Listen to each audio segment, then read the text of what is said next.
Hello everyone, আসসালামু আলাইকুম। Welcome to my channel মণিমুক্তাস ব্লগ। আমি মণিমুক্তা। তোমরা সবাই কেমন আছো? আশা করি তোমরা অনেক ভালো আছো। আমিও আলহামদুলিল্লাহ ভালো আছি। আজকে তোমাদের সাথে খুব সুন্দর একটি ভিলেজ ব্লগ শেয়ার করব। গ্রামের মানুষ কত সুন্দর, কত সাদামাটাভাবে জীবনযাপন করে সেটাই তোমাদের সাথে শেয়ার করব। আশা করছি তোমাদের ভিডিওটি ভালো লাগবে। তো তোমরা ভিডিওটি না টেনে সম্পূর্ণ ভিডিওটি দেখতে থাকো। খুব সুন্দর সুন্দর মুহূর্ত আসবে। তো চলো শুরু করা যাক আজকের ব্লগ।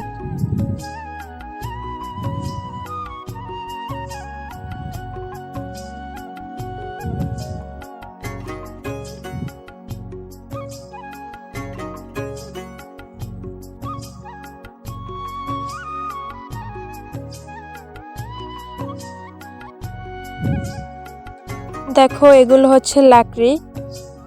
এই লাকড়ি দিয়েই মাটির চুলায় রান্না করা হয়।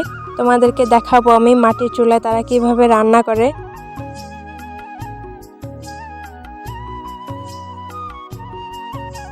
দেখো, এটা হচ্ছে হাঁস মুরগির ঘর। রান্নাঘরের পাশে একটা কাঁঠাল গাছ, সুন্দর দুটো কাঁঠালও আছে এতে। রান্না চলছে দেখো লাকড়ি দিয়ে। আর তোমাদের ভাষায় কি বলে আমি জানি না, আমাদের ভাষাতে লাকড়ি বলে। তো কার ভাষায় কি বলে এটাকে কমেন্ট করে জানিও। দেখো, রান্নাঘরটা কিন্তু খুব সুন্দর। এরকম হয়তো সচরাচর দেখা যায় না এরকম রান্নাঘর। দেখো লাকড়ি, এটা হচ্ছে লাকড়ির ঘর।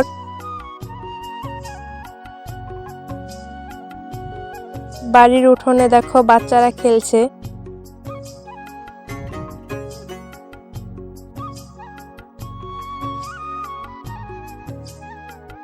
দেখো, এটা হচ্ছে লাল শাক আর ধনিয়ার ক্ষেত। আমি এখান থেকে ধনিয়া তুলবো, তো তোমাদের সাথে সেটাও শেয়ার করব। দেখো, এগুলো একদম ন্যাচারাল, কোনো সার ঔষধ ছাড়া। দারুণ পুষ্টিকর এবং খুবই সুস্বাদু, মজা খেতে। দেখো, আমি তুলে নিচ্ছি ধনিয়া। রান্না করার জন্য ধনিয়াগুলো তুলছি।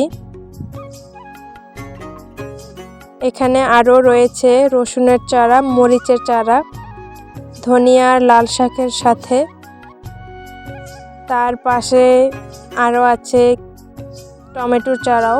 দেখো, লাল শাকের মাঝে মাঝে আবার টমেটোর চারাও আছে। এটা এখনো ছোট, বড় হলে টমেটো হবে।